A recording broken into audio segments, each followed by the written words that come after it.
dari PR 9. Perkenalkan, nama saya Francis Syadari dari NIM 12S25003. Perkenalkan, nama saya Sapna Agnes 110 dari NIM 4. Namaku Dewi Natasha Sitorus dari NIM 12S25042. Nah, di sini kami akan menjelaskan presentasi kami tentang pengerjaan UTS yang sudah kami kerjakan tadi sore. Soal pertama akan dijelaskan oleh teman saya.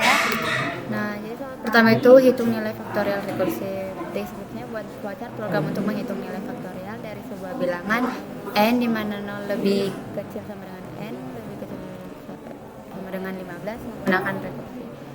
Nah, jadi kita masuk ke programnya.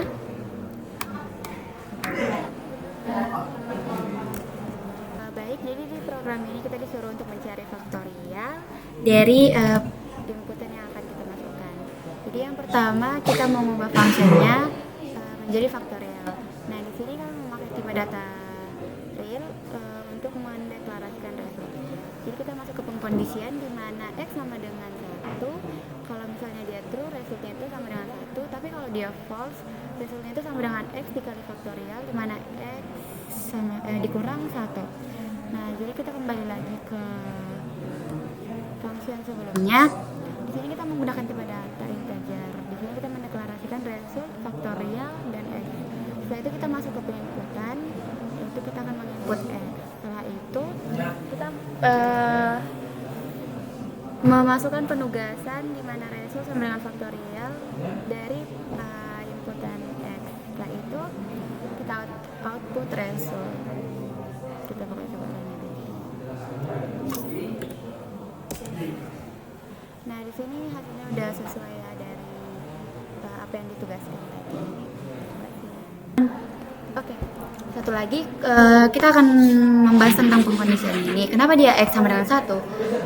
Kalau misalnya dia salah, kalau misalnya salah, kita masukkan kita coba masukkan 8. Dia kan bakal 8 dikali 7 kali 6 kali 5 kali 4 kali 3 kali 2 kali 1. Tapi kalau misalnya dia benar, nah ini kan kalau misalnya kita input 1, dia bakal kan 1 dikali 1 sama dengan 1. Ya udah. Nah, untuk soal yang kedua, di sini kami disuruh untuk membuat flowchart untuk menghitung jumlah dari n bilangan pertama deret Fibonacci. Untuk program yang sudah kami buat, di sini kami mendeklar tipe data integer untuk variabel a, b, tem, jumlah n, dan juga i. Di sini kami langsung menginput n untuk memasukkan berapa banyak suku Fibonacci yang mau dijumlahkan. Lalu di sini kami buat a sama dengan 1 untuk suku yang pertama, b sama dengan 1 untuk suku yang kedua. Jumlah ini nanti untuk menyimpan total jumlahnya. Jadi sini kami set sama dengan 0. Lalu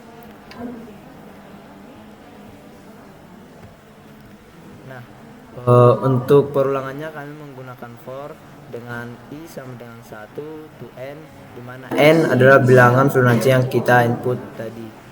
Di sini loopingnya digunakan untuk menghasilkan deret Fibonacci satu persatu, menjumlahkan suku Fibonacci-nya. Di sini jumlah itu untuk menampung penjumlahannya, di mana jumlah tambah a untuk bilangan yang pertama, berarti 0 tambah a dengan 1. Nah, bilangan a tadi akan disimpan pada variabel tem, di mana tem sama dengan a, karena pada penugasan selanjutnya kita akan mengganti bilangan a ini dengan b, karena untuk diganti dengan bilangan b untuk menghitung bilangan Fibonacci yang berikutnya, di mana b sama dengan tem ditambah b. Lalu setelah itu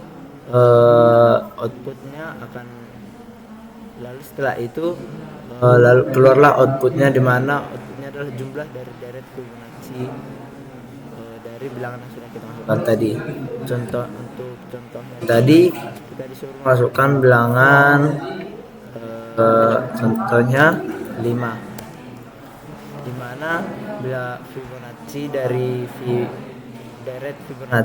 jumlah deret Fibonacci dari bilangan 5 adalah 12.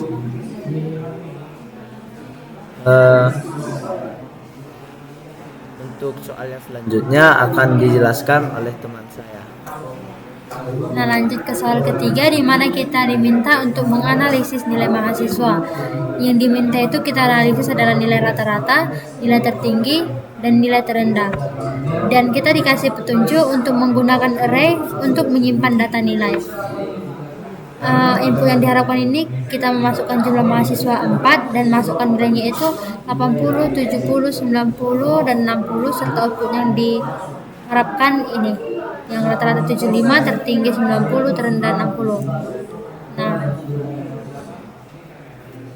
di sini kami membuat programnya. Yang pertama mendeklarasikan nilai siswa yang kami singkat sebagai NS itu masuk ke dalam tipe variabel real, dan array yang kami gunakan itu 4 karena jumlah mahasiswa yang diminta di soal itu adalah sebanyak 4 orang.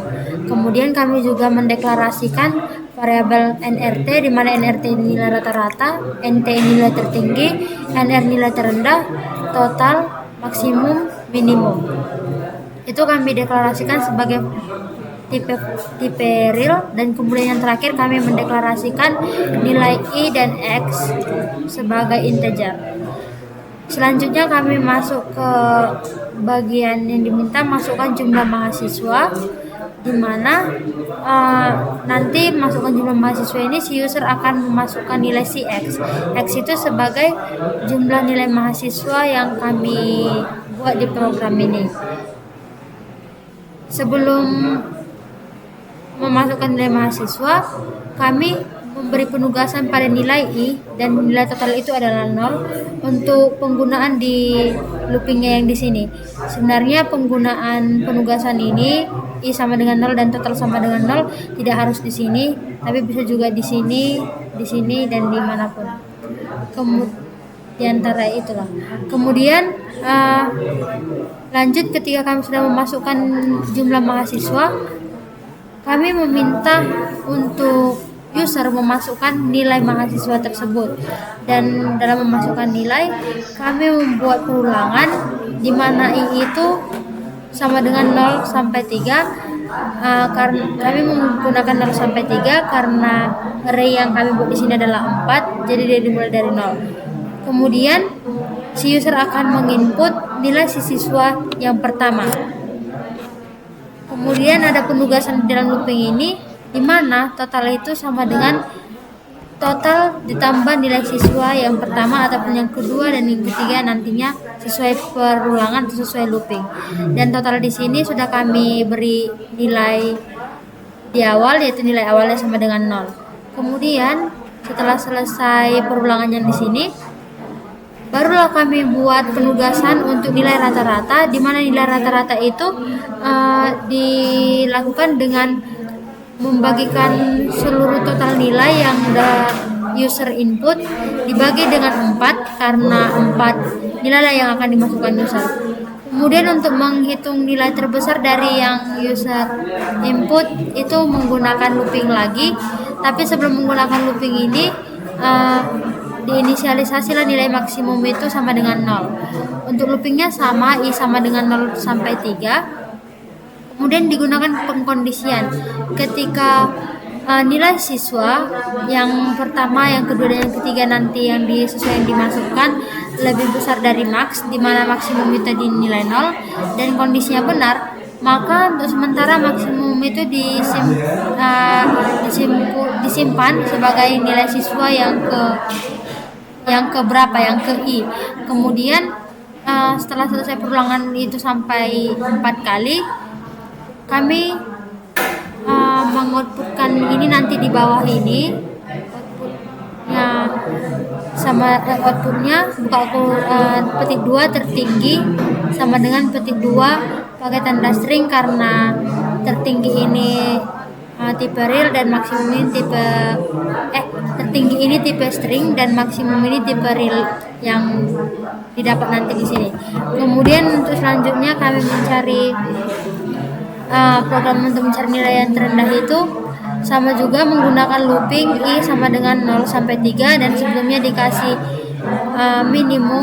nilai minimum itu sama dengan nilai NS 0. Kemudian diberikan pengkondisian, jika nilai siswa yang dimasukkan itu lebih kecil dari minimum, maka kondisinya minimum sama dengan nilai siswa yang keberapa tersebut. Kemudian dikeluarkan outputnya itu yang terendah sama dengan min, sama kayak kondisi maksimum tadi. Langsung saja ke contohnya. Di sini diminta jumlah mahasiswanya 4, kemudian nilainya 80, 70, 90, dan 60. Nah, disinilah dapat rata-ratanya 75, tertingginya 90, dan terendahnya 60 sesuai dengan yang soal minta. Di sini kami akan menjelaskan soal yang kelima terlebih dahulu, karena soal yang keempat kami memiliki sedikit kendala. Nah, pada soal yang kelima ini kita disuruh untuk membuat flowchart dengan menu pilihan menggunakan switch atau if statement, di mana menunya itu ada penjumlahan, pengurangan, dan yang nomor 4 itu ada pembagian. Contohnya itu menunya itu kan yang pertama nomor 1 itu ada penjumlahan, menu kedua pengurangan, menu ketiga perkalian, menu keempatnya pembagian. Nah, terus di sini nanti si user akan memilih menu keberapa yang akan dia pakai, lalu nanti si program akan menjalankan sesuai operan yang dia masukkan.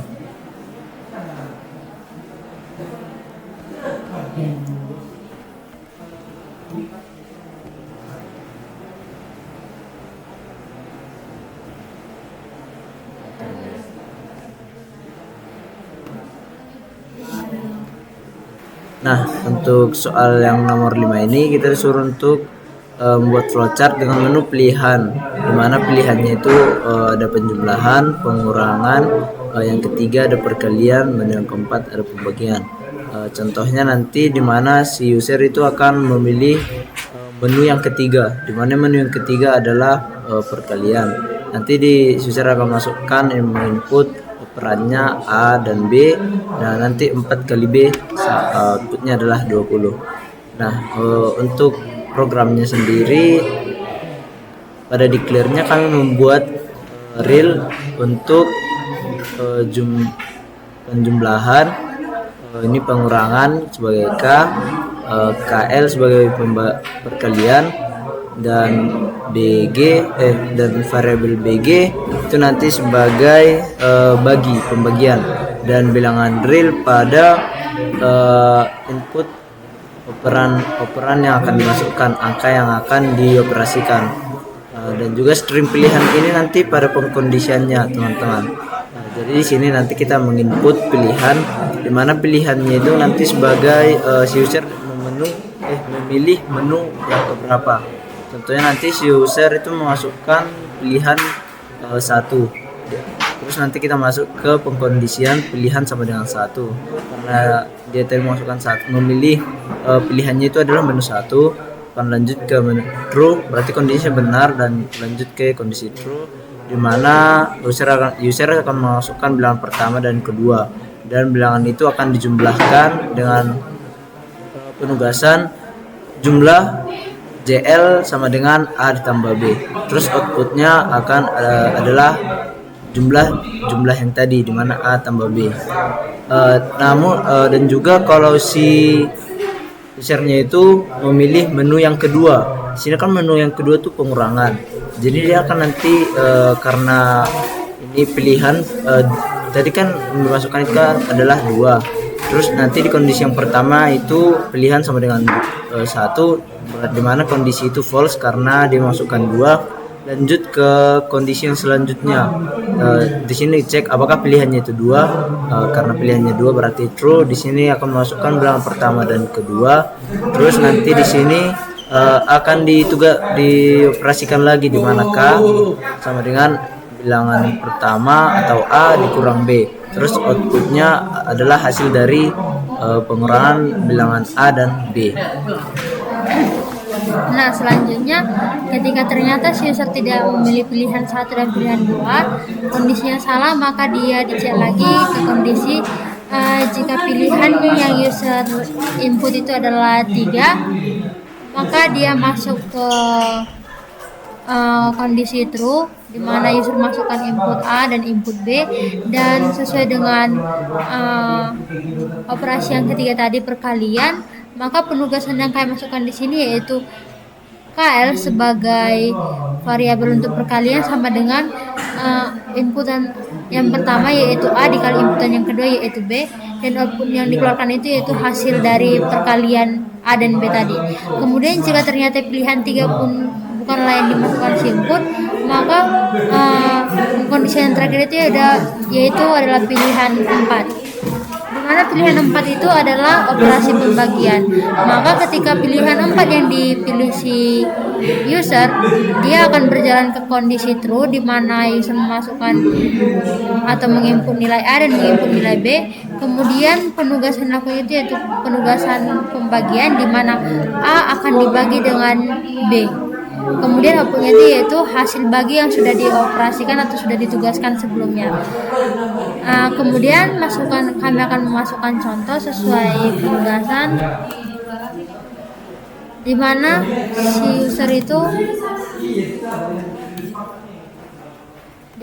user itu diminta untuk memilih pilihan 3, kemudian masukkan bilangan A-nya itu 4 dan memasukkan bilangan B-nya itu sebagai 5.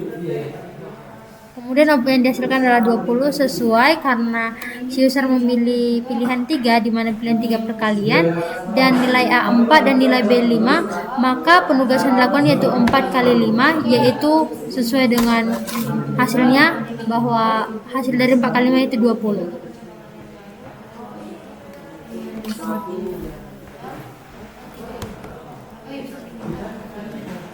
Nah teman-teman, untuk soal yang nomor 4 ini kami memiliki kendala, di mana kami sudah mencoba sebenarnya, Pak. Bagaimana kami mencobanya? Ini hasil dari percobaan kami. Kan di sini soal yang keempat ini kita akan mencek bilangan prima dan cetak deret. Buat flowchart yang menerima input. Di sini artinya ketika kita memasukkan inputan 10, maka kita akan mengecek bilangan prima dari 0 sampai 10, atau dari 0 sampai 10 bilangan prima apa saja yang ada antara batas bilangan atau dari bilangan itu. Makanya outputnya keluar nanti 2, 3, 5 dan 7. Maka Pak, di sini cara pertama yang kami lakukan itu adalah membentuk fungsi si primanya, di mana fungsi si prima ini kami membuatnya dengan begini, Pak. Dan mungkin ini masih salah, Pak, karena kami juga kurang mengerti bagaimana caranya kami mendeklarasikan nilai CI, dan maksud kami di sini mungkin saat X, jika kondisi X kurang dari 2, karena nilai 1 dan 0 itu, Pak, tidak termasuk lagi bilangan integer, maka hasilnya di sini seharusnya tidak bilangan prima pastinya. Makanya di sini kami kurang menambahkan nilai si true. Tadi tidak sempat juga, Pak, waktunya, dan di false-nya juga kami masih banyak yang salah, Pak. Kemudian pada function main-nya kami juga belum menyelesaikannya dengan baik, Pak, karena di function primanya saja kami belum selesai, Pak. Tadi sudah kami input dan hasilnya ketika kita memasukkan input 10 masih function is prima has a return type but there is no specific return variable. Ya, Pak. Jadi kendala kami mungkin pada bagian soal keempat, Pak, karena kami belum dapat menyelesaikan soal atau penugasan ini dengan benar dan baik, karena waktu kami juga tidak cukup, Pak, untuk mencoba-coba lagi. Sekian dari kami per 9. Terima kasih.